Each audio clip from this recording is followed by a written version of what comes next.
Salut tout le monde, ça fait quelques temps en fait que j'ai envie de faire des vidéos pour présenter certains decks en fait dans différents formats, notamment les formats évidemment que je joue le plus, c'est-à-dire Legacy, EDH et parfois du moderne.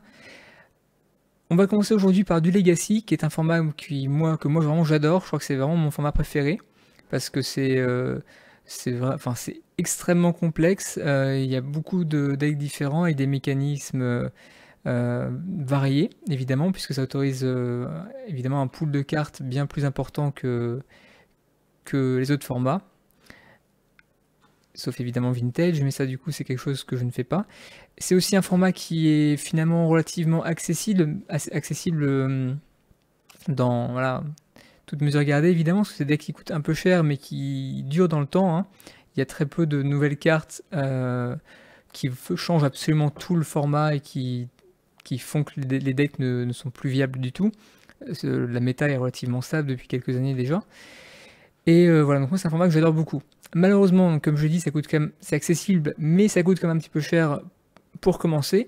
Du coup, aujourd'hui, je voulais vous présenter un deck qui est relativement budget, mais qui est très efficace tout de même. Alors, budget pourquoi? Parce que c'est un deck qui n'a aucun terrain dedans. Ce qui est très étonnant quand on connaît évidemment quand on connaît Magic. Et c'est un deck aussi qui fera plaisir, je pense, à tous ceux qui en ont marre de piocher que des terrains ou pas assez de terrain. Donc c'est plutôt, ça change un petit peu de tout ce qu'on connaît dans le standard, même dans le moderne et dans le legacy en général d'ailleurs, hein, dans tous les formats. Il s'agit du deck Manaless Dredge. Pourquoi donc ce terme-là, donc Manaless? Parce que donc, on ne va jamais générer de mana, jamais du tout. Puis il y a ses avantages et ses inconvénients évidemment. Et Dredge pourquoi? Parce que tout le fonctionnement du deck est basé sur la capacité Dredge. Pas tout, mais en grande partie. Dredge, qui je le rappelle, permet de mettre des cartes de sa bibliothèque dans son cimetière au moment où on devrait piocher une carte. C'est-à-dire que sur un Dredge X, par exemple, on va... Alors au moment où on devrait piocher une carte, c'est-à-dire quand on joue une carte qui demande de piocher par exemple comme le Streetwise par exemple, ou au début de son tour, à la phase de pioche, on fait un effet de remplacement qui est de dire, en fait, donc non, je ne pioche pas, je choisis plutôt de dredge X.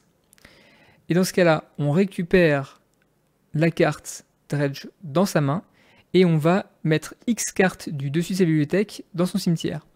Alors ce qui est important, c'est qu'à ce moment-là, du coup, ces X cartes-là, on peut les mettre dans l'ordre de son choix, puis dans son cimetière. Ça sera important pour la suite. Donc le deck fonctionne comme ça. C'est-à-dire que pour pouvoir commencer, en fait, il va falloir mettre une carte Dredge dans son cimetière. Pour faire ça, c'est la seule possibilité. Ça sera d'attendre la fin du tour où on aura 8 cartes en main pour passer à l'étape du coup de clean-up et de mettre une carte en trop dans son cimetière pour garder que cette carte en main.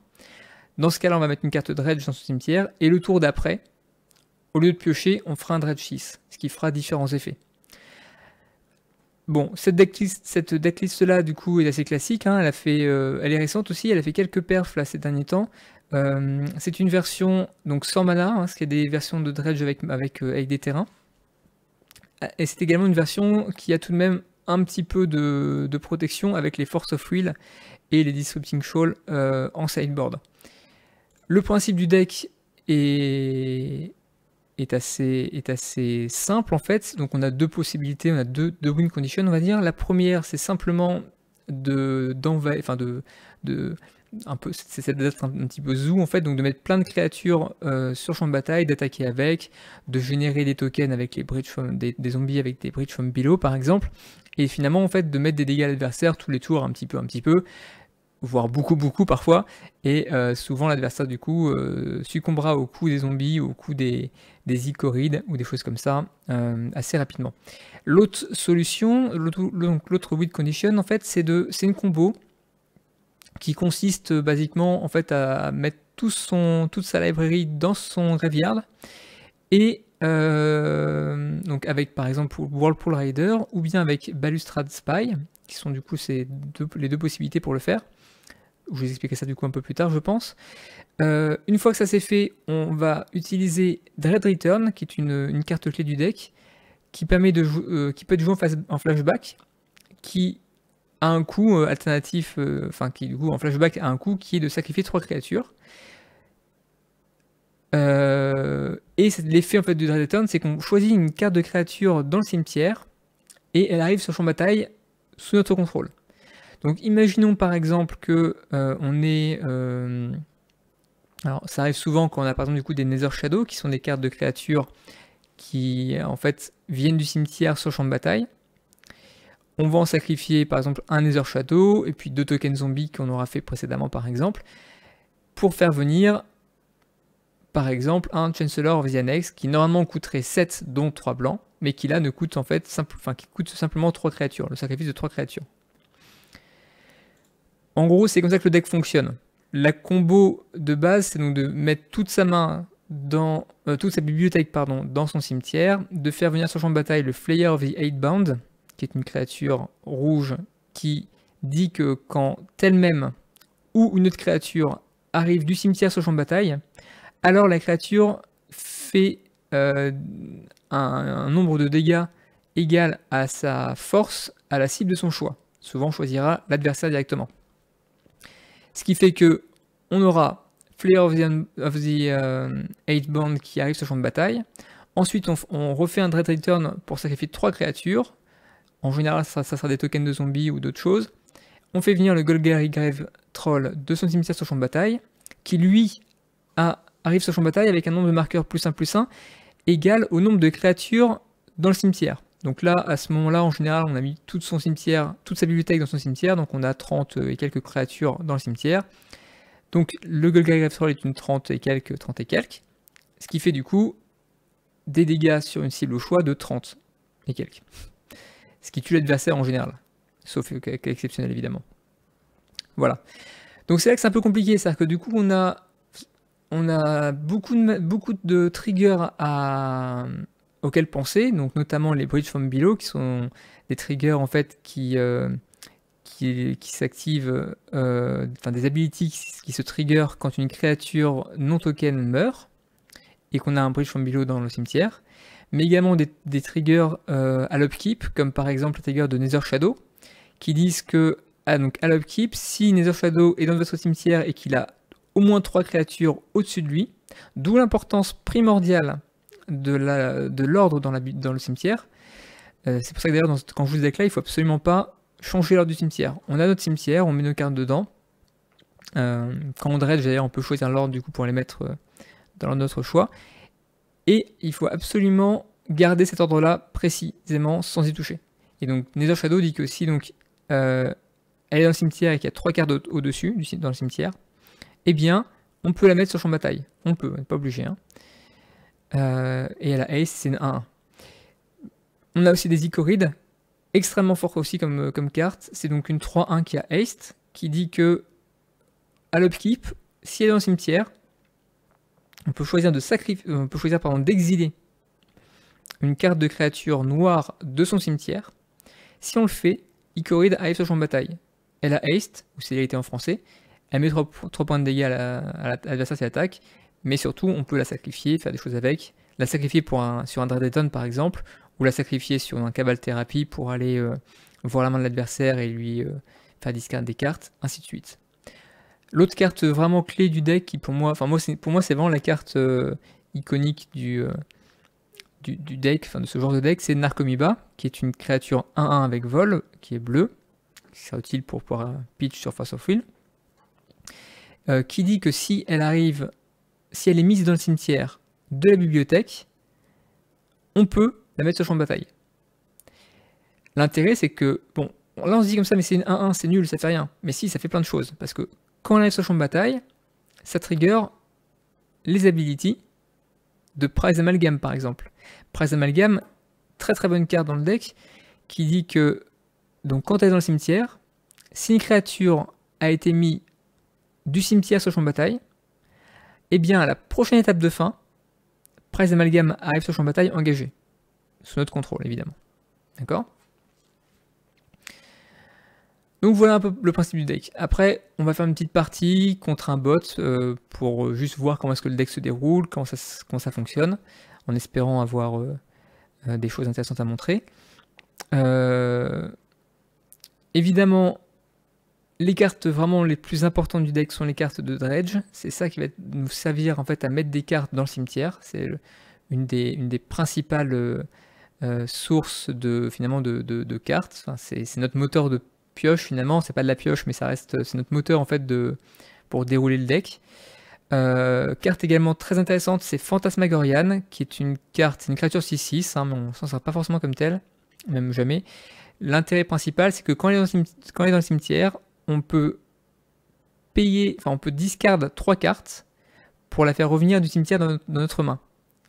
Et là où c'est très fort, c'est que, en fait, une fois que l'ability est sur la pile, avant que ça se résolve, on peut très bien, du coup, réactiver cette ability.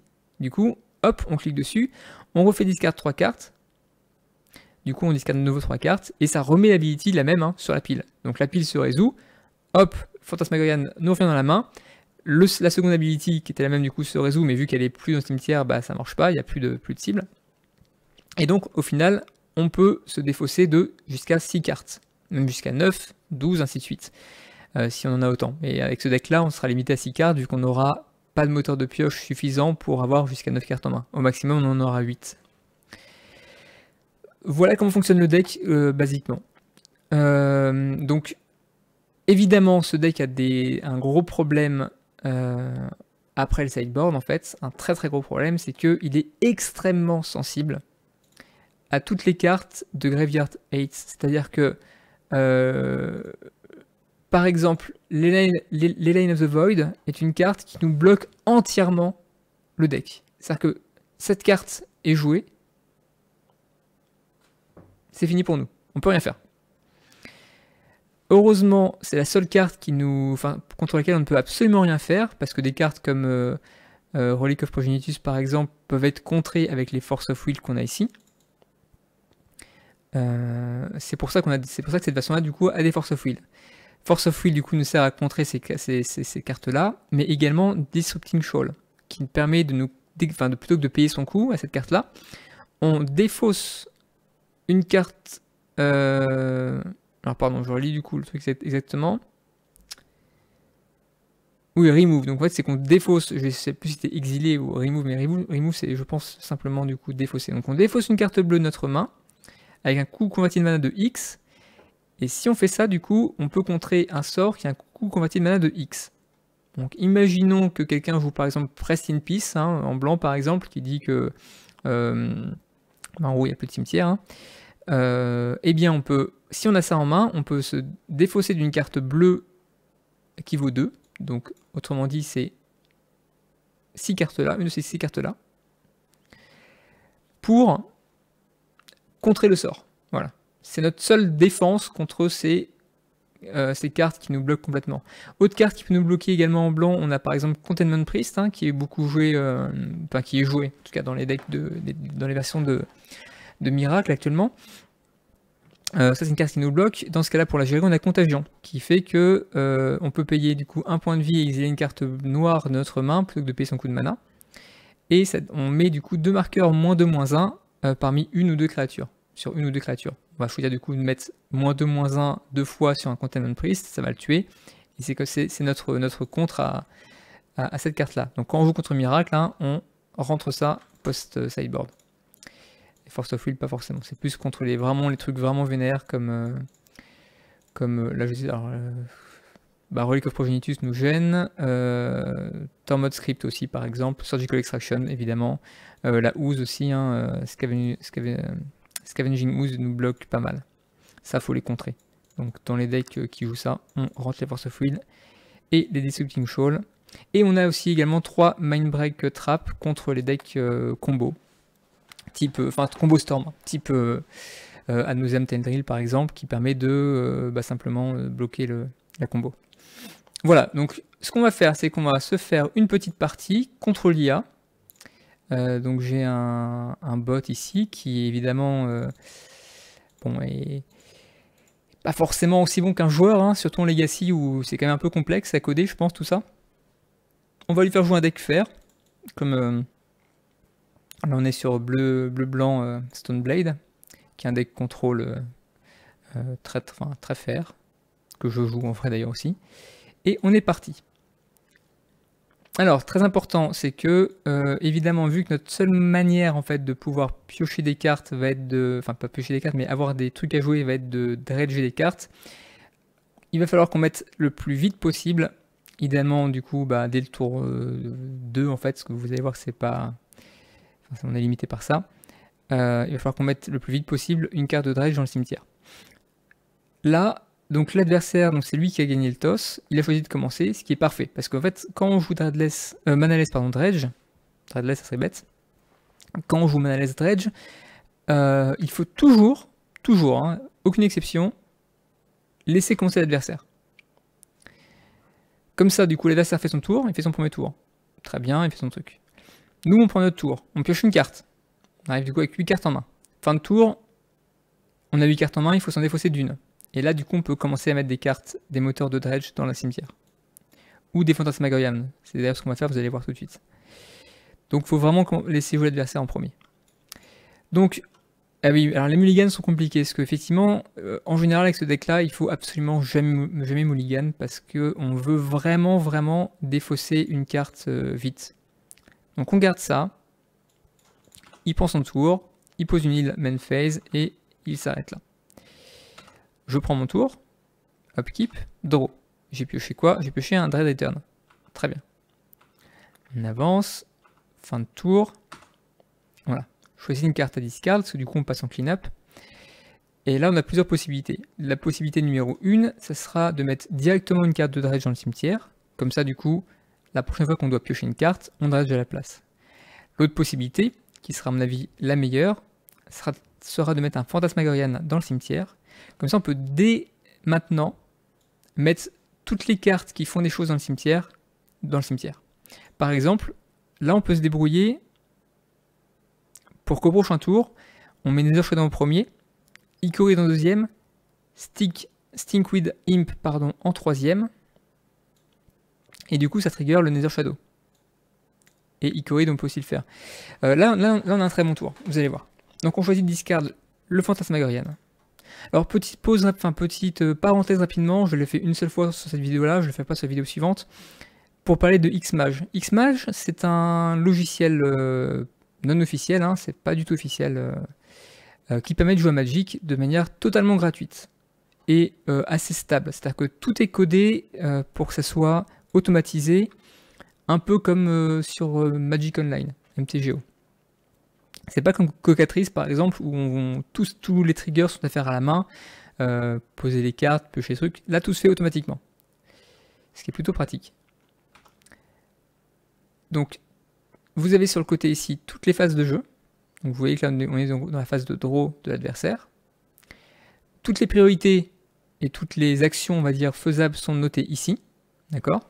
On a des boutons pour passer à la suivante. Et pour faire des choses comme par exemple du coup passer tout le tour, ne pas marquer de pause jusqu'à la prochaine main phase, etc. Moi du coup j'appuie sur F2 pour passer à la suivante. Alors, main phase 1, lui joue en ponder. Il va se faire plaisir, très bien, il joue ponder, il pose ensuite une île. Il passe ensuite en phase de combat, il ne fait rien. Main phase 2, il ne fait rien. Là nous on va commencer à faire des choses qui vont être vraiment très puissantes. Donc parce que dans le cimetière, alors ici du coup vous voyez il y a une fenêtre avec mon pseudo, voilà mon nombre de points de vie, le timer, hein, que là j'ai mis à 2 heures, c'est pour avoir un petit peu plus de temps, nombre de points de vie ici aussi, nombre de cartes en main, nombre de cartes dans le cimetière ici, pardon, nombre de cartes dans la bibliothèque, nombre de cartes exilées, ainsi de suite. Si on clique sur les icônes, en fait ça ouvre les différentes piles, c'est-à-dire que là ça va ouvrir le cimetière. On va l'agrandir, parce que ça sera là-dedans qu'on va voir la plupart de nos cartes à jouer. Et c'est là que, attention, c'est là que ça commence à faire des choses. Dans le cimetière, on clique sur Phantasmagorian, qui dit que discard 3 cartes, d'accord. Ah, c'est rigolo ça, je clique à côté. Alors heureusement, sur ce jeu, on peut faire clic droit et faire des rollbacks. Ah non, c'est bon, je fais cancel. Non, c'est bon. On peut le faire directement. Je reclique dessus. J'active la capacité, l'ability, discard 3 cartes. D'accord. Je discard. Alors en premier, très important, Nether Shadow. D'accord. En second, Shongbing Shell, par exemple. En troisième, Stinkweed Imp. Parce qu'on rappelle, hein, le but c'est vraiment d'avoir une carte dredge dans le cimetière. une fois que ça c'est sur la pile, j'ai encore la priorité, je peux refaire cette ability. D'accord? Je refais. Du coup, je mets Ikorid, Narcomoeba, Dread dans le cimetière. Ok? Donc l'ability se résout, on récupère la carte. Une deuxième fois, ça ne change rien. Et là, c'est là que c'est très important. Cette carte-là nous permet de piocher dès maintenant. D'accord? On va le faire, parce que du coup, on a là-dedans une carte Dredge 5. Donc là, tout de suite, on pioche. Voilà, on la cycle. On paye 2 points de vie, on pioche une carte. Voilà. C'est ça sur la pile. Lui a eu une possibilité de répondre, il ne l'a pas fait. J'ai maintenant la possibilité de faire quelque chose encore de nouveau, je ne le fais pas. Hop, ça se résout. Du coup, là on me dit, choisissez un effet de remplacement. Choisir du coup Dredge 5. Voilà. Et elle me demande, est-ce que je veux piocher? Donc je mets non. Ou est-ce que je veux Dredge 5? J'appuie sur oui. Donc oui, je veux Dredge 5. Alors, qu'est-ce qui s'est passé? Du coup, le Dredge s'est résolu, on a récupéré le Stink Weed Imp dans la main, et on a mis les 5 cartes du dessus de la bibliothèque dans le cimetière. Ok? Là, du coup, on analyse un petit peu ce qui a été là-dedans. On a eu, du coup, un Phantasmagorian, un Stink Weed Imp, un Dread Return, un Prize Amalgam, très fort, et un Golgari Grave Troll, très bien aussi pour pouvoir Dredge au tour suivant. On va passer, du coup, à la end phase de l'adversaire, on ne fait rien, et voilà. On passe du coup à notre upkeep, et c'est vrai que c'est très très fort. On a 2 créatures qui vont avoir des abilities. La première étant Nether Shadow. Parce que Nether Shadow du coup est la première carte de notre cimetière, et ça dit que si on a 3 cartes ou plus, 3 cartes de créatures ou plus dans le cimetière au-dessus d'elle, eh bien on peut la mettre sur champ de bataille. D'accord? Donc là on a 1, 2, 3, 4, 5, 6, bref. Plein de cartes de créatures au-dessus. Et Ikorid dit que on peut exiler une créature noire de son cimetière pour la faire arriver sur le champ de bataille. Donc on va d'abord résoudre en premier le Nether Shadow. Donc est-ce que je veux que l'ability se fasse? Moi je dis oui. Voilà. Attention, on avait un Prize Amalgam dans le cimetière. Du coup, son ability trigger. Prize Amalgam. Quand une créature entre sur le champ de bataille, si elle est entrée du cimetière, ou a été cassée du cimetière d'ailleurs, ça retourne Prize Amalgam du cimetière sur le champ de bataille à la prochaine étape de fin. Okay? Donc cette ability là du coup a trigger, et on est content parce que du coup à la prochaine étape de fin, c'est-à-dire ici, ça va faire revenir du champ de bataille, du cimetière Prize Amalgam. Seconde ability sur la pile, Ikorid. Est-ce qu'on veut exiler une carte de créature noire du cimetière? Oui. On choisit une carte qui sert à rien dans le cimetière, par exemple un Streetface. Voilà. Du coup, Ikorid arrive sur le champ de bataille. Évidemment, ça retrigger l'ability du Prize d'Amalgam, mais bon, on l'avait déjà trigger une fois, ça sert à rien d'avoir une deuxième fois. Ensuite, on a un Dredge 6 possible, parce qu'on a un Golgari Grave Troll. À la place de piocher, on choisit de Dredge 6. Oui. Et c'est là que c'est marrant, parce que du coup, il s'est passé des choses. Qu'est-ce qu'on a fait? Il s'est passé quoi? Il s'est passé que dans le Dredge 6, on a mis 6 cartes dans le cimetière, et dans ces 6 cartes, il y avait un Creeping Chill et un Narcomoeba. Donc on a de nouveau... ça c'est pour choisir du coup dans quel ordre le stack se résout. On va commencer par exemple par le Narcomoeba. Donc il dit que s'il est mis de la bibliothèque dans le cimetière, plutôt que ça soit... voilà, plutôt qu'il soit dans le cimetière et c'est tout, en fait il arrive sur le champ de bataille. Donc il fait bibliothèque, cimetière, champ de bataille. Est-ce qu'on veut que son ability fonctionne? Oui, bien sûr. Bon, ça retrigger le Prize Amalgam.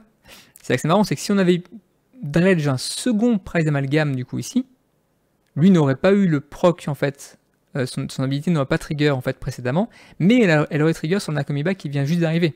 Donc c'est pour ça que c'est fort. Bon, voilà. Creeping Chill également a été mis dans le cimetière, on le voit ici.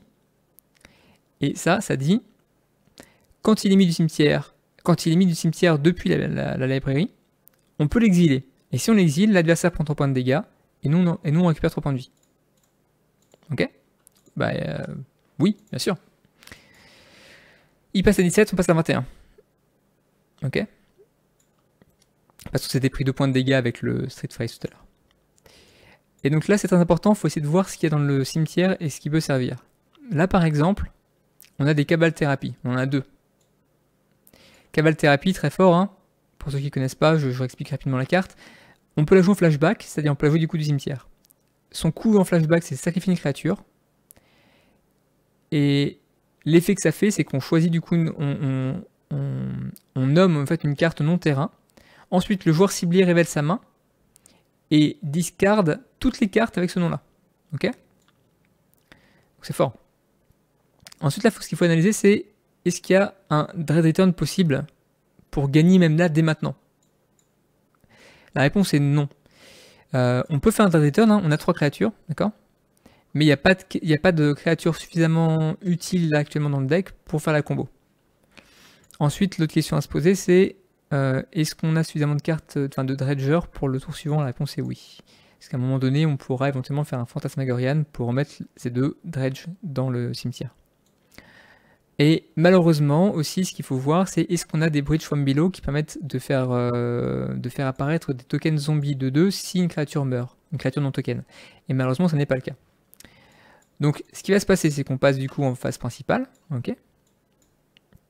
En phase principale, on ne va rien faire. Parce que je pense... Si on jouait contre un deck combo, on pourrait tenter... il faudrait clairement tenter un Cabal Thérapie. On va quand même faire un Cabal Thérapie, je pense, après la phase d'attaque. Donc on attaque avec ces 2 créatures-là. Qui va prendre 4 points de dégâts. Ok. On passe en main phase 2. Celle-là, de toute manière, sera sacrifiée. Parce que cette carte-là dit, à la fin de votre étape de fin, on le sacrifie. D'accord? Donc tant qu'à faire, je pense que ça vaut le coup. Alors, c'est pareil. C'est toujours délicat. Parce que soit on la sacrifie maintenant en nommant une carte qui va vraiment être très forte pour l'adversaire.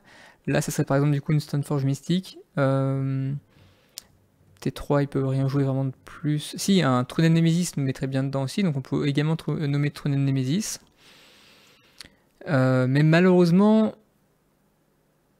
ce qui nous intéresse aussi, c'est quand même du coup de toucher des cartes qui contrent, parce que si on fait un Dread Return et qui nous contre, ça peut vraiment nous bloquer beaucoup. Là c'est un choix honnêtement qui est à faire selon le match-up, selon comment l'adversaire joue. Je pense que juste pour vous montrer comment fonctionne le deck, on va pas le faire. Surtout que en fait, si j'avais des Bridge from Below dans le cimetière, je l'aurais fait, parce que ça coûte pas très cher finalement. En fait, on sacrifie un Ichorid, ça ne fait pas que des tokens, donc c'est quand même pas mal. Mais là, bon, il va mourir de toute manière, mais je sais pas forcément quoi nommer, j'ai envie limite de garder mes 2 Cabal Thérapie pour toucher un contre, donc on va rien faire. Donc les stacks, peu importe. Donc Prize Amalgam, il y a eu 3 triggers, c'est le même, hein. Mais les 3 quand même s'affichent. Et Ichorid meurt. Ok. Il va prendre son tour. Il joue un Snapcaster Mage, ok. Alors oui, c'est un bot, hein. C'est un bot qui joue, donc forcément, il fait n'importe quoi. Il joue un terrain. J'espère au moins qu'il a ciblé Ponder pour pouvoir jouer un Ponder derrière, non? Non, bon. C'est un bot, c'est vraiment n'importe quoi, mais c'est vraiment pour illustrer un peu le fonctionnement du deck. C'est vraiment pas représentatif en fait d'une vraie partie. On passe en main phase. Est-ce qu'on a de quoi dredger? Oui, mais on a qu'un dredge 5. Est-ce que ça vaut le coup de se mettre tout ça dans le cimetière? J'ai tendance à penser que oui. Parce que finalement, une carte, ça peut tout changer. Hein. Donc allons-y. On discarte ces 3 cartes-là. Du coup, on récupère un Phantasmagorian. Hop, on prend le tour. Trigger d'Ichorid. Est-ce qu'on veut l'activer? L'activer, oui. On va sélectionner une créature qui... le Shambling Shell, je pense. Il est exilé, hein, on le voit dans la pile d'exil ici. Qu'on peut mettre en petit, ce qu'on s'en sert pas vraiment. Upkeep. Phase de draw, du coup on va dredge à la place. Oui. Trigger de Narcomoeba, parce que du coup dans le dredge il y a eu un Narcomoeba qui était dans les cartes. Est-ce qu'on veut qu'il aille sur champ de bataille? Oui. Alors là pareil encore une fois, c'est un peu malheureux, on n'a pas eu de chance sur les cartes dredgées. C'est pas complètement ouf honnêtement ce qu'on a eu là. Alors on est content, on a eu du coup une des parties du coup de la combo qui est le Flyer of the Eightbound, mais en général c'est pas par ça qu'on commence, donc c'est pas super utile. On a par contre plein de dredgers, donc on a de quoi voir venir. On va attaquer avec tout, hein. Là on a aucune, ça a aucune importance s'il bloque et qu'il tue de nos créatures, ça n'a absolument aucune importance. Il est à 6 déjà, hein. Vous voyez comme le deck du coup, mine de rien en fait, il met une pression assez importante sans rien faire de particulier, hein. Parce que là, du coup, la carte à la fin, elle est sacrifiée, certes, mais elle revient ici. Donc au tour d'après, je peux la rejouer encore une fois. Bon, il fait n'importe quoi, voilà. Rain Mesa si tu veux. C'est un peu triste, mais il fait n'importe quoi. Donc oui, hein, on veut de nouveau faire les corrides. On va sélectionner... qu'est-ce qui nous... Allez, Galgari Sog, du coup, je pense, voilà. On fait quoi? On fait un Dredge, oui. Narcomiba de nouveau. Oui. Bon. Là, concrètement, je pourrais tout à fait me dire, on attaque, c'est gagné. Parce que là, 6 points de dégâts. Pardon.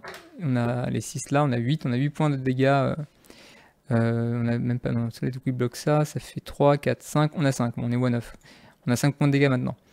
Ce qu'on va faire, c'est... Du coup, on va faire ça plus proprement. On a vu que du coup on avait mis 2 Bridge from Below dans le cimetière. C'est-à-dire qu'à partir de maintenant, quand une de mes créatures meurt, elle fait apparaître 2 tokens zombies de 2. D'accord? Je pense que c'est le bon moment pour utiliser des Cabal Therapy. Là, on voit qu'il a 2 manas disponibles. Il peut aller fetch un terrain bleu, donc il peut jouer des counter spells, il peut jouer des spells pierce, il peut jouer des choses comme ça. Et là, on va faire notre tour combo. C'est-à-dire que là maintenant, il ne faut pas qu'on soit contré. Si nous contre notre Dredge Return, bon, on en a d'autres, on n'a pas perdu, mais ça peut nous embêter. Donc le plus simple à faire, en fait, c'est de jouer maintenant en main phase 1, un Cabal Therapy.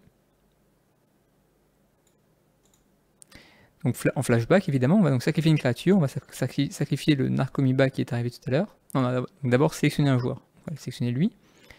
Sacrifier une créature, donc elle. Trigger des 2 Bridge from Below qui sont dans le cimetière, ça fait donc du coup apparaître 2 tokens zombies. Cabal Therapy se résout. Alors, on va nommer quoi? Là, le plus rapide qu'il puisse avoir, c'est Spell Pierce par exemple. Spell Pierce, ça nous compte le truc. Du coup, on voit sa main aussi, ça c'est fort. Et qu'est-ce qu'il a? Eh ben non, il n'a rien qui peut nous contrer. Par contre, très embêtant, ça nous bloque la combo, hein.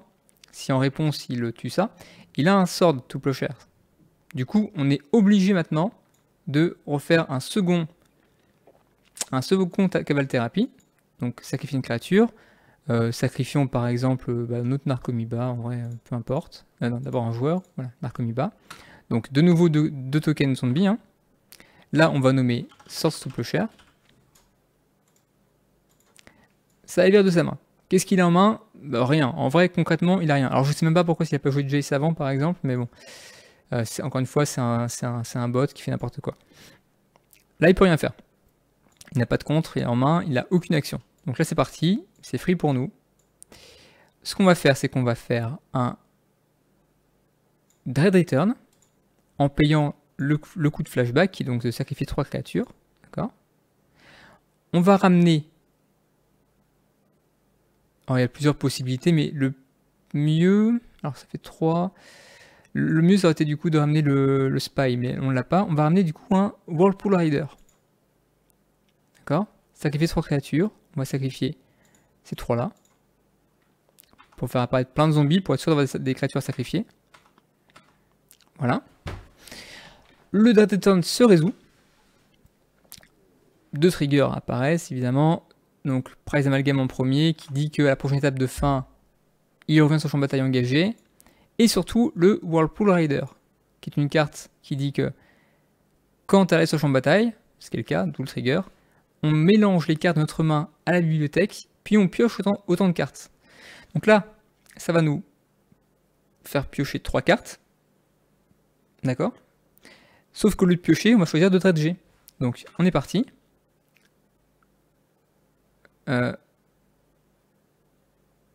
Pourquoi est-ce que c'est pas mélangé? Ah oui, non, parce que en fait, non, c'est bizarre. Bref, dredge du coup de 6. Ah, d'accord, ça se passe simultanément. Dredge 6, oui. Ensuite Dredge 5. Oui. Et ensuite encore Dredge 5. Oui. Et donc avec tous ces dredges là, vous avez vu du coup tout ce qu'on a mis dans le cimetière? Tout ça. Dont 2 Creeping Shield. Bon bah ça va le finir. C'est dommage.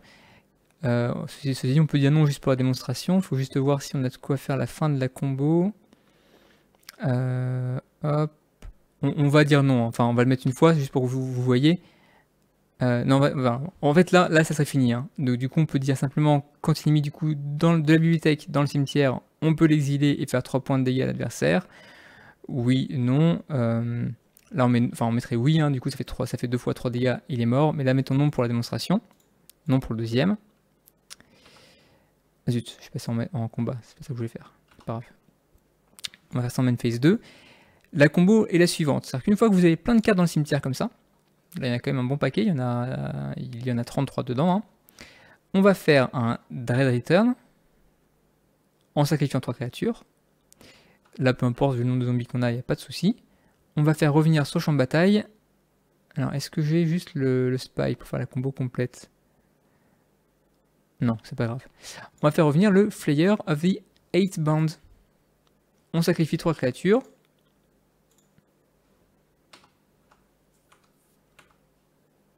Bon, lui, il a fait le champ réponse, peu importe. Voilà. Du coup, le Flayer of the 8 Band revient sur champ de bataille. Et cette carte-là dit que quand elle arrive du cimetière, elle-même ou une autre créature arrive du cimetière sur champ de bataille, elle fait un nombre de dégâts égal à sa force sur une cible au choix. D'accord? Donc là, le trigger est là, l'ability est là. On choisit l'adversaire, ça va lui mettre 4 points de dégâts.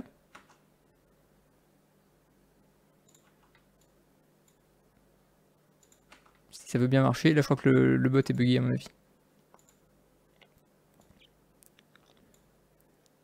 Bon, malheureusement, du coup, le bot a bugué. Je crois qu'il a pas aimé le concept du deck. Il est un peu perdu, à mon avis. On va le laisser tourner juste 2 secondes. Je vous explique du coup la suite. Cette créature-là, du coup, a son champ de bataille, met 4 points de dégâts à l'adversaire. Voilà, ça marche. 4 points de dégâts. Là, il a un point de vie. Bon, les triggers des presses amalgames, peu importe. Enfin, peu importe, sauf qu'à la prochaine end step, vu qu'ils arrivent sur champ de bataille depuis le cimetière, ils mettent également 3 points de dégâts chacun à une cible au choix. Ce qui est fort également. Mais la suite de la combo est la suivante. On refait un Dread Return en sacrifiant 3 créatures et en ramenant un... Ah bah j'en ai plus... Ah bah zut. Du coup on va devoir le faire en 2 fois. Ah non, je peux faire annuler. Bon, pour la démonstration c'est un peu raté. C'est pas grave. Dans le principe, on peut comme le faire, on va sacrifier du coup 3 créatures. Là, j'ai sélectionné un Narcomoeba. Et voilà, Narcomoeba, du coup, fait sa force à une cible. Donc là, ça sera du coup 1. Bon, je vais le faire sur moi. 1 point de dégâts. Plus les dégâts du presse amalgame. Vous voyez le principe, en gros. Le principe, c'est que toutes les créatures qui arrivent sur le champ de bataille font leur force à une cible donnée. D'accord ? Le concept en fait serait de faire venir plutôt du coup un Golgari Grave Troll sur le champ de bataille depuis le cimetière. Et vu que cette créature arrive avec un nombre de tokens +1/+1 égal au nombre de créatures dans le cimetière, elle serait arrivée avec par exemple plus 23-23 et donc ça aurait fait 23 points de dégâts à une cible au choix. Donc là l'adversaire. Voilà. Voilà en gros la combo, voici ce qu'il est possible de faire. Donc vous avez vu, hein, ça peut aller très très vite quand on commence à mettre des Icorides qui attaquent à chaque tour à 3. Encore plus vite quand du coup on a par exemple 2 Bridge from Below dans le cimetière, on attaque avec une Icoride à 3, à la fin elle est sacrifiée, ça fait apparaître du coup 2 tokens zombies. Tour d'après, Icoride de nouveau trigger, on exile une carte de créature noire, donc on attaque avec une 3-3, 2-2-2. Vous voyez, ça va relativement vite. Hein. Donc si l'adversaire n'a pas de quoi gérer soit toutes les créatures, soit globalement en fait gérer le cimetière, c'est dur de faire des choses pour lui. Ah, vous voyez, du coup ils arrivent sur le champ de bataille. Ça trigger le Flayer of the 8 Band. Voilà. Voilà le principe. Alors, le vrai challenge commence évidemment post-sideboard, parce que maintenant, donc bleu, blanc, Stoneblade, ça va ramener du Containment Priest. Il y a peu de chance, mais peut-être du Rest in Peace, ça m'étonnerait, hein, mais peut-être. Donc maintenant, il faut pouvoir gérer ces cartes-là. Alors, ce qu'on va faire, c'est que le Containment Priest, on peut le gérer avec Contagion, par exemple. Éventuellement, si on sait... Alors, je pense qu'en première partie de post-sideboard, moi, je rentre que ça, contre ce deck-là. Par contre, si je vois qu'il rentre des cartes genre Relic of Progenitus, genre Rest in Peace, clairement, je rentre les Force of Will. Et des Something Shoal. Mais voilà. Bon, je vous fais pas la partie 2, vous avez compris le principe. Contre un vrai joueur, évidemment, c'est là que vraiment l'intérêt du deck et du mind game en fait commence réellement. Savoir quoi contrer. Voilà, dès qu'il met un truc. Alors, sachant que la partie peut être complètement débile. Hein. S'il a un Leyline of the Void en main de départ, il dit bah regarde, j'ai ça en main, t'as perdu. Bon, c'est évidemment le gros inconvénient du deck. Le deck ne fait rien quand il y a des cartes comme ça qui tombent. Mais voilà, c'est un deck que moi j'aime bien jouer. Ce qui est très marrant quand on joue en papier, c'est que, enfin en vrai, hein, c'est qu'on a tous les triggers sont à vraiment, faut bien y penser. C'est-à-dire que faut se dire, bah tiens, ma créature est morte, j'ai 2 bridges dans mon cimetière, du coup il y a 2 tokens zombies qui arrivent en jeu, voilà, c'est assez marrant, je trouve, de jouer avec son cimetière comme ça. En plus, ça permet de changer un petit peu des decks contrôle qu'on voit, enfin que moi personnellement je joue, parce que je joue plutôt Miracle habituellement. Ça change un petit peu. Écoutez, ça sera la fin de la vidéo. Je vais pas continuer la deuxième, hein, vous avez vu le principe. J'espère que ça vous a plu. Je vais faire d'autres vidéos comme ça par la suite qui va présenter d'autres decks de Legacy. On fera aussi des petites séries sur le moderne. N'hésitez pas dans les commentaires si vous avez des questions sur le fonctionnement du deck ou sur même Magic en général, hein, si vous avez des questions sur les règles. Évidemment, là, ce que j'ai dit, c'est des concepts un petit peu poussés. Si vous venez juste de vous mettre à Magic, forcément, c'est un peu compliqué, je pense, de comprendre tout ça. Mais j'ai fait en sorte quand même d'expliquer le plus largement possible les concepts. Donc pareil, pour ceux qui connaissent par cœur le Legacy, évidemment, il y a des choses que j'ai expliquées qui vous paraissent naturelles et pas utiles. Mais voilà. N'hésitez pas également si vous avez des remarques sur les choses que j'ai dites, parce que j'ai pas la science infuse, surtout sur ce deck-là que je connais, mais pas forcément très très bien.